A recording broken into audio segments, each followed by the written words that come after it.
Hello बच्चों, स्वागत है आप सभी का परीक्षा पीडिया में। आशा करते हैं कि आप सब बहुत अच्छे होंगे और आपकी पढ़ाई भी बहुत अच्छी चल रही होगी। आज के इस वीडियो सेशन में हम डिस्कस करेंगे आरआरबी एनटीपीसी और ग्रुप डी से रिलेटेड जितने भी प्रीवियस ईयर एग्जाम में प्रश्न पूछे गए हैं और जिन प्रश्नों के पूछे जाने की संभावनाएं रहती हैं उन सभी प्रश्नों को हम विथ डिटेल के साथ देखने वाले हैं। अगर आप हमारे चैनल पर नए जुड़े हैं, चैनल को सब्सक्राइब कर सकते हैं और इस पूरे क्लास की पीडीएफ है, इसे अगर आप प्राप्त करना चाहते हैं तो हमारे टेलीग्राम ग्रुप से भी जुड़ के प्राप्त कर सकते हैं, जिसका लिंक नीचे दिया गया है। आपको बता दें, जितने भी प्रश्न हमने लिए हैं हर प्रश्नों पे मैंने कोशिश किया है कि विथ डिटेल के साथ में उससे रिलेटेड जो भी डिटेल बन सकते हैं उन सभी डिटेल को मैंने अच्छे से ग्राफिक तरीके से, ठीक है, समझाने की कोशिश किया है एनिमेशन के तरीके से। चाहे वो जियोग्राफी के टॉपिक रहे हों, चाहे वो इतिहास के टॉपिक रहे हों, चाहे वो साइंस के टॉपिक रहे हों, हर एक टॉपिक को मैंने कोशिश यही किया है कि अच्छे से डिफाइन किया। क्लास लेट होने की वजह हो सकती है आपकी यही कि मैंने जो क्लास बनाते हैं तो कोशिश रहती है कि हर एक क्लास की डिटेलिंग अच्छी आपको हम दे सकें। दोस्तों, तो चलिए वीडियो सेशन को शुरू करते हैं और बात कर लेते हैं आज के पहले प्रश्न की। पहला प्रश्न है कि हड़प्पा शहर धौलावीरा 2021 को यूनेस्को की विश्व विरासत सूची में भारतीय स्थल के तौर पर शामिल किया गया है। तो इसे कौन सा नंबर का है ये धौलावीरा? तो ध्यान रखिएगा, ये 40वां नंबर का है। कौन से नंबर का है भैया? ये 40वें नंबर का है, ये चीज आप ध्यान रखिएगा, धौलावीरा। ठीक है, ऑप्शन नंबर हम जाएंगे किसके साथ, जो है 4 के साथ। अब एक प्रश्न और यहाँ से पूछा जा सकता है कि अभी तक टोटल कितने जो है यूनेस्को साइट घोषित हुए हैं। तो टोटल अगर पूरे पूरे टोटल की बात करें तो 167 साइट हैं यूनेस्को विश्व विरासत स्थल। ठीक है, जिसमें इस बार जो है धौलावीरा को ये 40वां नंबर का आपका धौलावीरा है। ये धौलावीरा पड़ता कहाँ है अगर आपसे कोई पूछ ले तो ध्यान रखिएगा, ये गुजरात में पड़ता है। कहाँ पे? गुजरात में। ठीक है, गुजरात में। अब भारत से रिलेटेड कुछ और अगर हम बात कर लें कि जो आपका विश्व विरासत सूची में शामिल, यूनेस्को में शामिल स्थल है वो कौन कौन से स्थल हैं, आइए उस पर हम डिस्कस कर लेते हैं। तो ध्यान रखिएगा बच्चों, आपका आता है पहले अगर हम बात कर लें मध्य प्रदेश की, तो मध्य प्रदेश में आपका आता है कौन कौन का, सांची के बौद्ध स्मारक, जिसे जो है 1989 में जो है इसे विश्व विरासत स्थल में शामिल किया गया है। खजुराहो का स्मारक जो है 1986 में। भीमबेटका का रॉक सेटल जो है 2023 में मिला है। वह सब कहाँ पे है? आपके मध्य प्रदेश में है। इसके बाद कर लें, ताजमहल को कब मिला है? 1983 में मिला है। आगरा का किला, इसे कब मिला है? 1983 के लगभग इसको भी मिला है। ये कहाँ पर स्थित है? उत्तर प्रदेश में। अगर राजस्थान की बात करें विश्व विरासत स्थल में जगह की, तो केवलादेव नेशनल पार्क को मिला है 1985 में। राजस्थान की पहाड़ी कील को मिला है 2013 में। जयपुर शहर को मिला है जो कि राजस्थान में है 2019 में मिला है। इसके बाद अगर गुजरात की बात कर लें तो चंपानेर, ठीक है, चंपानेर हो गया। धौलावीरा आपको मैंने आपको बता ही दिया है। चंपानेर, पावागढ़, पुरत्त पार्क पाटन में जो है इसे मिला है। और गुजरात के रानी की वाव जो आपके नोट पे है, ठीक है। अब आप हमें कमेंट बॉक्स में ये बताएं कि ये जो रानी की वाव है ये किस नोट पे स्थित है। ठीक है, इसके बाद अगर बात करें महाराष्ट्र की, तो एलोरा का गुफा, अजंता की गुफा, एलिफेंटा का गुफा, इन सबको जो है विश्व विरासत स्थल में जो है घोषित किया गया है। और इसके बाद जो है आपका होयसल के पवित्र मंदिर के समूह, जिसे 2023 में मिला है, शामिल किया गया है विश्व विरासत स्थल में। और हम्पी के स्मारकों का समूह जो है इसे 1986 में भी, ये कर्नाटक में है, इसे भी जो है विश्व विरासत स्थल में शामिल किया गया है। तो दोस्तों, ये आप देख सकते हैं मैंने मैप के तरीके से अच्छे से समझाने की कोशिश किया है। बात कर लेते हैं अगले प्रश्न की। अगला प्रश्न आपके स्क्रीन पर है कि डैश में अंबेडकर के एक मंदिर प्रवेश आंदोलन शुरू किया जिसमें उनके महान जाति के अनुयायियों के ने भाग लिया। 1923, 1927, 1925, 1921। तो 1900 जो है आपका 27 में अंबेडकर जी के द्वारा जो है मंदिर में प्रवेश आंदोलन शुरू किया गया था। कब? 1923 में। ये चीज आप ध्यान रखिएगा, ठीक है।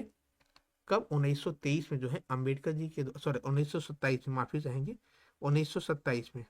कब? 1927 में अंबेडकर जी के द्वारा एक मंदिर में प्रवेश करने का आंदोलन जो है ये शुरू किया गया था। ये निचली जाति के लोगों को मंदिर में प्रवेश की अनुमति देने के लिए ये आंदोलन शुरू किया गया था। ठीक है। अंबेडकर जी ने जो है 1927 और 1935 के बीच मंदिर प्रवेश के लिए ऐसे 3 आंदोलनों का जो है इन्होंने नेतृत्व किया था। ठीक है, उनमें से एक 2 मार्च 1930 को डॉक्टर भीमराव अंबेडकर जी के द्वारा मार्गदर्शन में शुरू किया गया, जिसका कालाराम मंदिर में प्रवेश का आंदोलन था।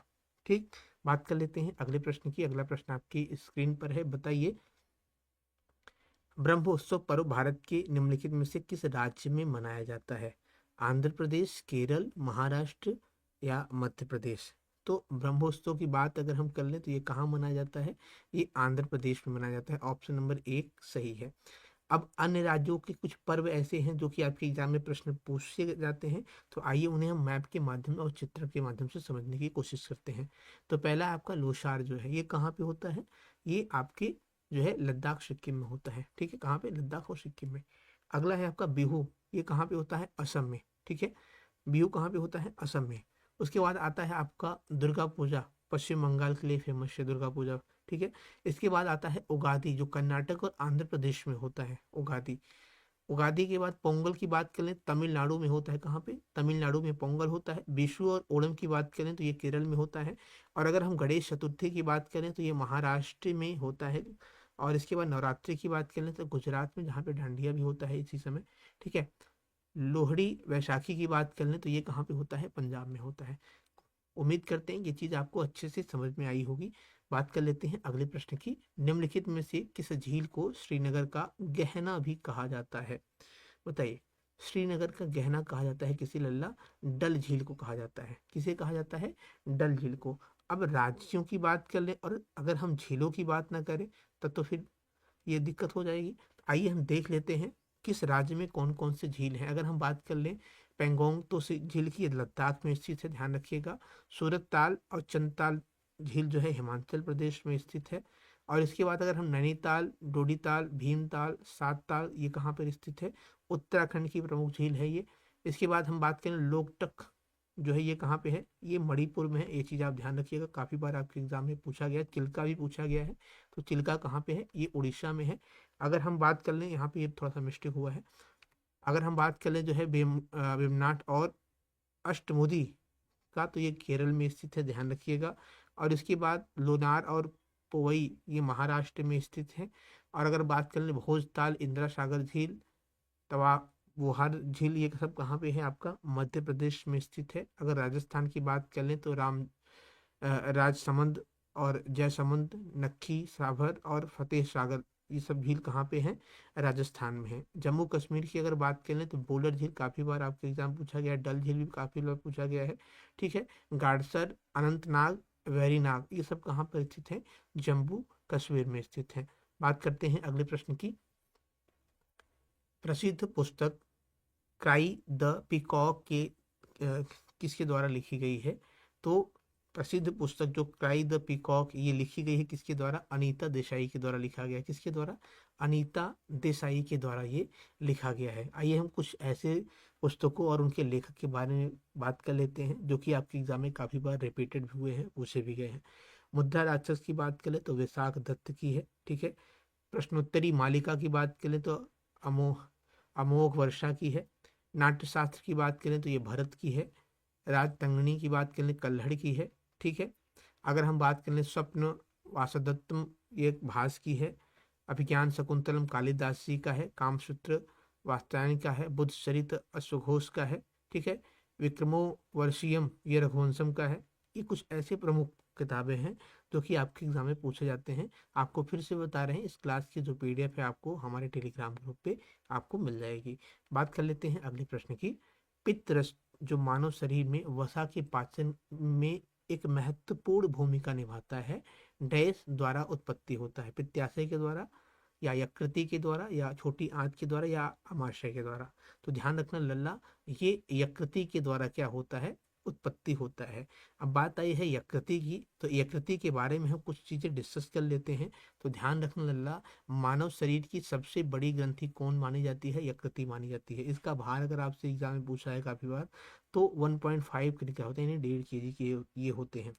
ठीक है, यह जो है उदर गुहा के ऊपरी भाग के दाहिनी ओर जो है ये स्थित होते हैं। कौन? यकृति।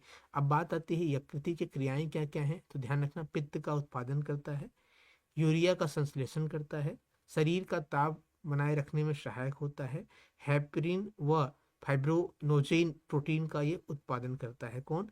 यकृत करता है। यहाँ से आप ध्यान रखिएगा 1 से 2 नंबर के प्रश्न पूछे जा सकते हैं, तो इसे आप नोट डाउन भी कर लीजिएगा। कोशिश करिएगा नोट्स बनाने की, जो चीज़ आपको पढ़ा रहे हैं, जो चीज़ आपको नया देखने को मिल रहा है, वो आप नोट्स बनाते चलिए। इसकी पीडीएफ में फिर से बता रहे हैं, आपको हमारे टेलीग्राम ग्रुप पे मिल जाएगा। अगला है, निम्न में से कौन सी नदी राजस्थान से निकलती है? निम्नलिखित में से कौन सी नदी जो है राजस्थान से निकलती है? तो बनास नदी जो है ये राजस्थान से निकलती है। कहाँ से निकलती है लल्ला? ये राजस्थान से निकलती है। बात कर लेते हैं अगले प्रश्न की। बुद्ध के जीवन की किस घटना को शब्द पद धर्मचक्र प्रवर्तन से परिभाषित किया गया है? बताइए। जन्म से, मृत्यु, प्रथम उपदेश या ज्ञानोदय? बताइए। धर्म चक्र प्रवर्तन जो है बुद्ध जी के किस घटना से जो है ये शब्द लिया गया है? तो ध्यान रखना, प्रथम उपदेश से। ठीक है, प्रथम उपदेश से। अब लल्ला, बुद्ध जी से रिलेटेड कितने प्रश्न आपके एग्जाम में पूछे गए हैं, आइए एक बार हम बुद्ध जी के बारे में अच्छे से डिटेल में देख लेते हैं। ठीक है, अगर हम बात करें इनके जन्म की, काफी बार पूछा गया है इनका जन्म का समय कब है, तो 563 ईसा पूर्व। कहाँ पे हुआ था? लुम्बिनी, नेपाल में पड़ता है। इनका बचपन का क्या नाम था? सिद्धार्थ था। इनके पिता कौन थे? सुद्धोधन थे। ठीक है, किस वंश के थे? शाक के गढ़ प्रधान थे। ठीक है, माता कौन थी? महामाया। ठीक है, और पालनकर्ता कौन थी? गौतमी थी। प्रश्न पूछता है कि बुद्ध जी की माता कौन है, या पूछ सकता है कि बुद्ध जी का पालन पोषण किसने किया, तो गौतमी ने किया था। ठीक है, पत्नी कौन थी? यशोधरा। ठीक है, कोली राज की कुमारी थी, राजकुमारी थी। अब इसके बाद इनके पुत्र के बारे में पूछ लेता है। पुत्र का क्या नाम है? राहुल है। और इनके जो घोड़ा था कथक, जो और उस घोड़े के जो सारथी थे, जो इनका धर्म वो था, वो चन्ना थे। ठीक है, इनके प्रिय शिष्य के नाम पूछ लेता है, तो आनंद और उपाली थे। कौन थे? आनंद और उपाली थे। ध्यान रखना, बुद्ध जी के 3 त्रिरत्न थे। क्या क्या? बुद्ध थे, धम्म थे और संघ। ये बुद्ध जी के 3 त्रिरत्न माने जाते हैं, ध्यान रखिएगा। सबसे महत्वपूर्ण बात यहाँ से और बनती है, जो आप ये वृक्ष देख रहे हैं, ये वृक्ष जो देख रहे हैं, इसका भी एक उद्देश्य है बुद्ध जी के जीवन में। जो बुद्ध जी के ज्ञानोदय का प्रतीक बौद्ध वृक्ष माना जाता है। और जो कमल है, ठीक है, ये बुद्ध जी के जन्म का प्रतीक, कमल का फूल माना जाता है। ये चीज आप ध्यान रखिएगा। आपको बता दें, इनसे रिलेटेड कुछ और फैक्ट हैं जो स्थल हैं। तो ज्ञान का जो स्थल है वो बोध गया पीपल वृक्ष के नीचे, बोधि वृक्ष कहते हैं इसे, ध्यान रखिएगा। इसे क्या कहते हैं, अगर आपसे पूछ ले एग्जाम में कि इस जो वृक्ष है इसे कौन सी वृक्ष कहते हैं, तो बोधि वृक्ष कहते हैं। अच्छा, जो ज्ञान प्राप्त हुई उस समय ये निरंजना नदी के तट पर थे। कौन सी नदी थी वहां पे? निरंजना नदी थी। ठीक, प्रथम उपदेश किसको दिया था इन्होंने? ऋषि पत्तन को दिया था। सारनाथ में प्रथम उपदेश दिया था। धर्म प्रचार स्थल कौन से थे? शाक्य, काशी, मगध, अंगमल और अन्य भी थे। ठीक है, इनकी मृत्यु कब हुई थी? ध्यान रखिएगा, 483 ईसा पूर्व में। 80 वर्ष की आयु में वैशाखी पूर्णिमा के दिन इनकी मृत्यु हुई थी। ठीक है, कहाँ पे? कुशीनगर, उत्तर प्रदेश में थे। इनकी मृत्यु की जो घटना है उसे हम महापरिनिर्वाण के नाम से जानते हैं। ठीक, अब एक चीज और बनता है कि इनके समय में जो बौद्ध संगीति हुई थी, कहाँ कहाँ पे हुई थी, कब कब हुई थी, आप इसे देख सकते हैं। इसे आप नोट डाउन कर लीजिएगा। ठीक है, अजात शत्रु, कालाशोक, अशोक और कनिष्क के समय में हुए थे। राजगिरी, वैशाली, पाटलिपुत्र और कुंडलम में हुए थे। ठीक है, अध्यक्ष कौन था आप देख सकते हैं, और समय क्या था। ठीक, बात कर लेते हैं अगले प्रश्न की। हमने कोशिश किया है एक प्रश्नों से 2 से 3 प्रश्न, आपके 4 प्रश्न, 10 प्रश्न बनाए जा सके। जितना प्रश्न उस टॉपिक से बन सकता है, मेरी कोशिश यही रहती है कि उससे रिलेटेड फैक्ट आपको हम दे सकें। निम्नलिखित में से किस नेता ने अमेरिका की होम रूल लीग की स्थापना किया था? तारकनाथ दास, लाला लाजपत राय या श्यामर्जी कृष्ण वर्मा? बताइए। ध्यान रखना बच्चों, जो तारकनाथ दास थे, इन्होंने क्या किया था 1908 में। कब? 1908 में इनके द्वारा क्या किया गया था? फ्री हिंदुस्तान नामक एक पत्रिका प्रकाशित की गई थी। ठीक है, फ्री हिंदुस्तान नामक एक जो है पत्रिका प्रकाशित की गई थी, जिसका उद्देश्य क्या था? ब्रिटिश शासन के खिलाफ सशस्त्र विद्रोह को वकालत करना। आज बात आई समझ में। अगर हम बात कर लें कि लाला जो है हृदय दयाल थे ने और रामचंद्रन, भगवान श्री कृष्ण, अरे सॉरी, भगवान सिंह और करतार सिंह, सरवा सिंह, ये सब क्या इन्होंने क्या किया था? इन्होंने गदर पार्टी की क्या किया था? शुरुआत की थी। गदर पार्टी की शुरुआत की थी। गदर पार्टी की क्या किया था? इन्होंने शुरुआत किया था। गदर पार्टी का शुरुआत क्यों किया गया? बनाने का रीजन क्या था? तो जो है ये गदर आंदोलन में ब्रिटिश शासनों को उखाड़ फेंकने के लिए प्रवासी जो भारतीय थे, जो विदेशी भारतीय थे, उनको जोड़ने के लिए ये गदर पार्टी का जो है शुरुआत किया गया। ठीक है। अब बात आती है लाला लाजपत राय के बारे में। अगर हम डिस्कस कर लें, इस प्रश्न का सही जवाब आपका ऑप्शन नंबर 2 है। ठीक।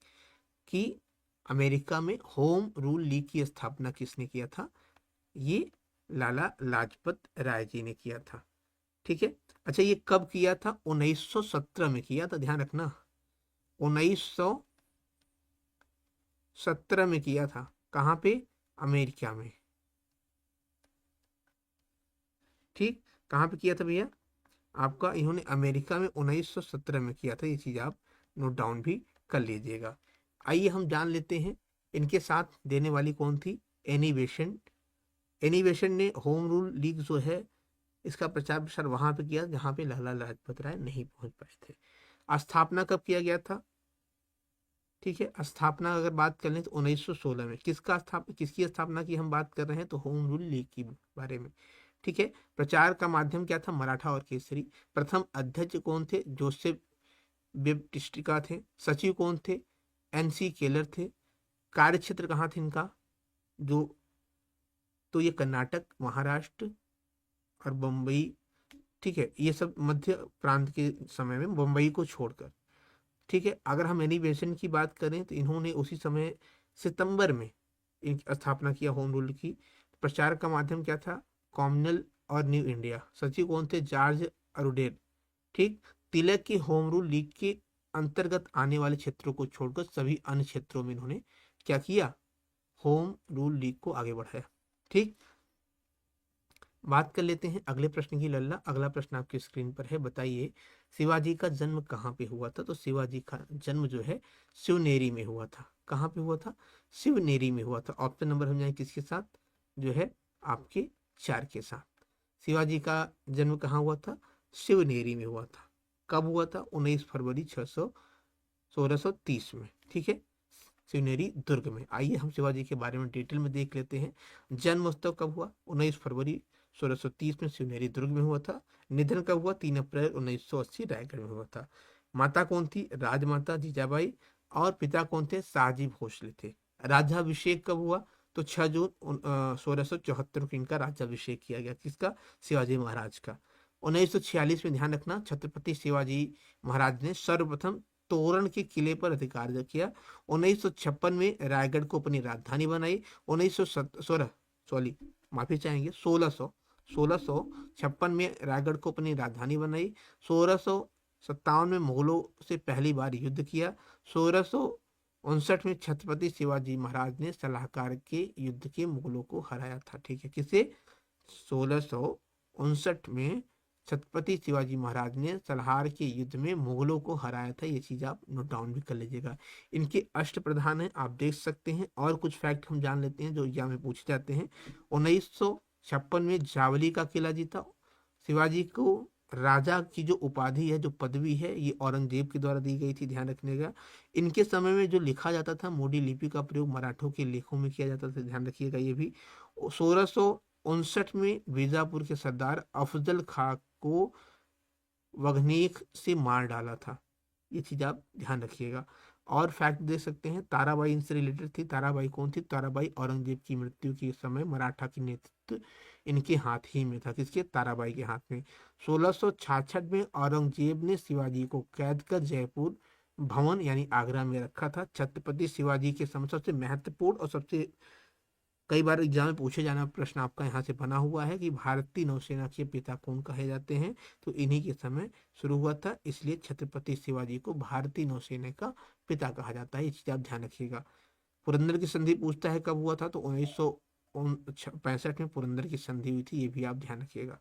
ठीक, बात कर लेते हैं अगले प्रश्न की। भारत के संविधान का निम्नलिखित में से कौन सा अनुच्छेद वित्तीय आपातकाल के लिए भारत के राष्ट्रपति से संबंधित है, तो ये अनुच्छेद कौन सा है लल्ला, अनुच्छेद 360 है। कौन सा है, अनुच्छेद 360 है। आइए हम एक बार अनुच्छेद को देख लेते हैं। अनुच्छेद 15 आपको बताया धर्म, जाति, नस्ल, लिंग या जन्म के स्थान पर है। 16 की बात करें तो लोक नियोजन के विषय के पे है। 17 है आपका स्पर्शी निवारण अंत के लिए है। अनुच्छेद 19 वाक्य एवं अभिव्यक्ति की स्वतंत्रता के लिए है। 18 की बात करें उपाधियों के अंत के लिए है। अनुच्छेद 21 एक क्या है, शिक्षा का अधिकार है। अनुच्छेद 23-24 क्या कहता है, शोषण के विरुद्ध अधिकार है। अनुच्छेद 25 और 28 क्या कहता है, धर्म की स्वतंत्रता का अधिकार है। ये चीज आप नोट डाउन कर लीजिएगा। बात कर लेते हैं अगले प्रश्न की। अगला प्रश्न है रेलवे बोर्ड की प्रथम महिला अध्यक्ष कौन थी, तो ये कौन थी, सुनीता शर्मा थी। ठीक है, अब बात आई है महिलाओं की प्रथम की, तो आइए एक बार हम डिस्कस कर लेते हैं भारत की पहली महिला के बारे में। तो पहली आनंदी गोपाल जोशी की बात कर ले तो ये 1887 में भारत की पहली महिला डॉक्टर थी। ठीक है, भारत की पहली प्रधानमंत्री महिला कौन थी, इंदिरा गांधी, 1966 में बनी थी पहली बार। सरोजिनी नायडू जो है पहली बार महिला राज्यपाल बनी थी, कब, 1947 में। पहली महिला शिक्षिका कौन थी, सावित्रीबाई फुले, 1848 में। सुचित्रा कृपलानी भारत की पहली मुख्यमंत्री बनी थी 1963 में। ठीक है, कार्नलिया सोराबाजी ये 1894 में भारत की पहली महिला वकील बनी थी। प्रतिभा पाटिल जी की बात करें तो 2007 में भारत की पहली राष्ट्रपति बनी थी। सरला ठकराल की बात करें तो 1936 में भारत की पहली महिला पायलट बनी थी। ये चीज आप नोट डाउन कर लीजिएगा। बात कर लेते हैं अगले प्रश्न की। रामायण को अन्य किस नाम से जाना जाता है, तो ध्यान रखिएगा रामायण को अन्य अगर हम बात कर लें तो ये चतुर्विंशति शास्त्री संहिता के नाम से जाना जाता है। ऑप्शन नंबर 2 सही है। बात कर लेते हैं अगले प्रश्न की। कथकली किस राज्य का लोक नृत्य है, तो कथकली की बात कर लें तो ये केरल का लोक नृत्य माना जाता है। कौन सा, केरल का लोक नृत्य माना जाता है कथकली। ठीक है, अब आइए कथकली के साथ साथ अगर हम अन्य राज्यों के कुछ देख लेते हैं नृत्य कौन कौन से हैं, उस पर डिस्कस कर लेते हैं। लोक नृत्य तो छपेली, महासू ये हिमाचल प्रदेश का है। ठीक है, नौटंकी, रासलीला, कजरी उत्तर प्रदेश में होते हैं। छम मुखौटा नृत्य अरुणाचल प्रदेश में होता है। बिच्छू बिछुआ, बिहू, नट पूजा, महारास ये सब कहाँ पे होते हैं, असम में होते हैं। जट जाटिन, बखो बखेन, पवरिया ये सब बिहार में होते हैं। बांस नृत्य, चोग, खैया, लिम ये सब कहाँ पे होते हैं, आपके जो है तमिलनाडु में और नागालैंड में होते हैं, का ध्यान रखिए। कथकली और उट्टम थुआल की बात करें तो केरल में होते हैं। लावली, नगटा कोली और दहीकला दशावतार ये महाराष्ट्र में होते हैं। गरबा, डांडिया, रास भवई ये सब कहाँ होते हैं, आपके गुजरात में। अगर बात कर लें राजस्थान की तो घूमर ये सबसे महत्वपूर्ण नृत्य माना जाता है राजस्थान का। काफी बार आपके एग्जाम में पूछा गया तो ये सब कहाँ पे होते हैं, आपकी राजस्थान में होते हैं। बात कर लेते हैं अगले प्रश्न की। भारत के नए संसद भवन की प्रतिष्ठापित किए गए संगोल को अतीत के किस साम्राज्य में सेवा, कर्तव्य और राष्ट्रपद के प्रतीक के रूप में देखा जाता है, तो ध्यान रखिएगा चोल साम्राज्य के बारे में। ठीक है, ठीक है, चोल साम्राज्य के बारे में ध्यान रखना। 28 मई 2023 में प्रधानमंत्री नरेंद्र मोदी जी के द्वारा नए संसद भवन का उद्घाटन किया गया, जो सेंट्रल की विस्टा पुनर्विकास परियोजना का एक हिस्सा है। वहीं पे ये आपका जो है संगोल रखा गया है। बात कर लेते हैं अगले प्रश्न की। किस वर्ष साइमन कमीशन भारत आया था, किस वर्ष साइमन कमीशन भारत आया था, ध्यान रखिएगा 1928 में जो है क्या आया था, साइमन कमीशन भारत आया था। ऑप्शन नंबर हम 1 के साथ जाएंगे। ठीक, अब इससे रिलेटेड कुछ फैक्ट को देख लेते हैं। तो ब्रिटिश सरकार ने 1927 में भारत सरकार के अधिनियम 1919 में समीक्षा के लिए साइमन कमीशन की नियुक्ति की थी।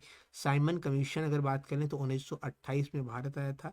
इसका गठन संवैधानिक सुधारों और अध्ययन करने और भारत की सरकार को सिफारिश करने के लिए किया गया था। साइमन कमीशन के बिना किसी भारतीय सदस्य के एक सर्वश्रेष्ठ आयोग था। ठीक है, साइमन कमीशन के बारे में बात करें तो इस आयोग में 7 अंग्रेज शामिल थे और सर जॉन साइमन के अध्यक्ष थे। इसका गठन 26 नवंबर 1927 को किया गया था। 3 फरवरी 1928 को साइमन कमीशन भारत आया था। ठीक है, साइमन कमीशन की जो रिपोर्ट थी वो 27 मई 2030 को अपनी रिपोर्ट प्रस्तुत की थी साइमन कमीशन ने। बात आई, एक प्रश्न और बनता है, कांग्रेस के द्वारा मद्रास अधिवेशन में साइमन कमीशन का बहिष्कार किया गया था। बात कर लेते हैं अगले प्रश्न की।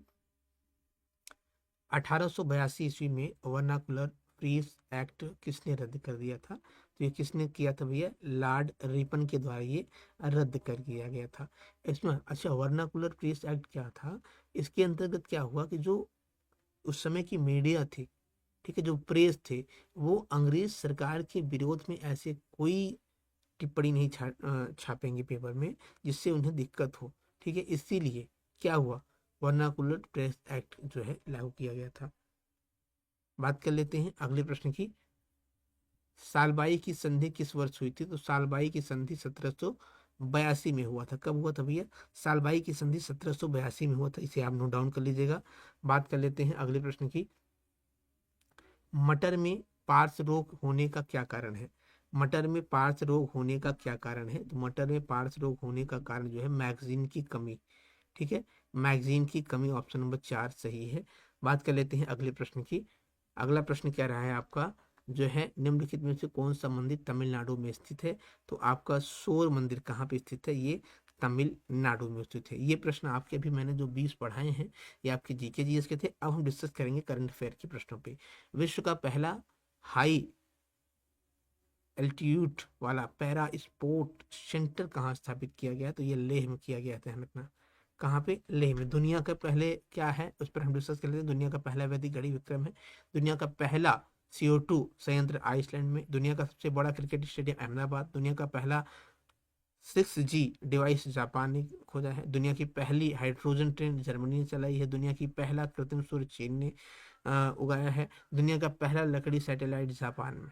ठीक, बात कर लेते हैं अगले प्रश्न की। अगला प्रश्न है, भारतीय रेलवे ने यात्री सुरक्षा के लिए कौन सा ऐप लॉन्च किया है? तो भारतीय रेलवे ने यात्री सुरक्षा के लिए, ध्यान रखिएगा, सुरक्षा ऐप लॉन्च किया है। ठीक है, सुरक्षा। अब रेलवे से रिलेटेड कुछ जीके फैक्ट को हम देखें। भारत की पहली अंडर वाटर मेट्रो कोलकाता में। भारत की पहली हाइड्रोजन ट्रेन हरियाणा में। रेलवे बोर्ड के नए अध्यक्ष सतीश कुमार बने। भारत की पहली वंदे मेट्रो सेवा का नाम बदलकर नमो भारत रैपिड रेल कर दिया गया। भारत रेल का शुभांकर प्रतीक क्या है?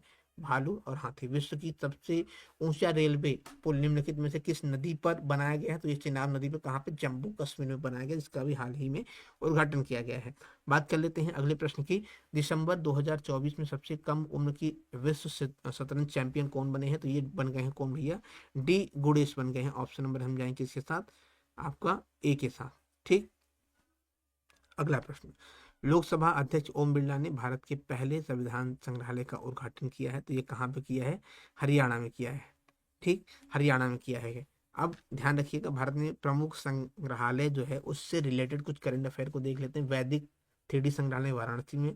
बंजारा विरासत संग्रहालय महाराष्ट्र में वाशी में। भारत का पहला समुद्री संग्रहालय लोथल गुजरात में। भारत का पहला संविधान संग्रहालय हरियाणा में। भारत का पहला चंदन संग्रहालय कर्नाटक में है। ध्यान रख, भारत का पहला रेल संग्रहालय कहाँ पे है? दिल्ली में। बात कर लेते हैं अगले प्रश्न की। कौन 50 अंतर्राष्ट्रीय गोल करने वाली पहली भारतीय फुटबॉलर बन गई है? तो 50 अंतर्राष्ट्रीय गोल करने वाली पहली भारतीय गोल जो है फुटबॉलर जो बनी है वो कौन बन गई है भैया? बाला देवी बन गई हैं। दोस्तों, आशा करते हैं क्लास आपको अच्छी लगी हुई। क्लास कैसी लगी कमेंट बॉक्स में आप हमें जरूर बताएं। अगर आपको कंटेंट अच्छा लग रहा है तो क्लास को शेयर करें। साथ ही साथ ध्यान रखिएगा क्लास को लाइक करना ना भूलें। मिलते हैं एक नए वीडियो सेशन के साथ, तब तक के लिए धन्यवाद। जय हिंद, वंदे मातरम।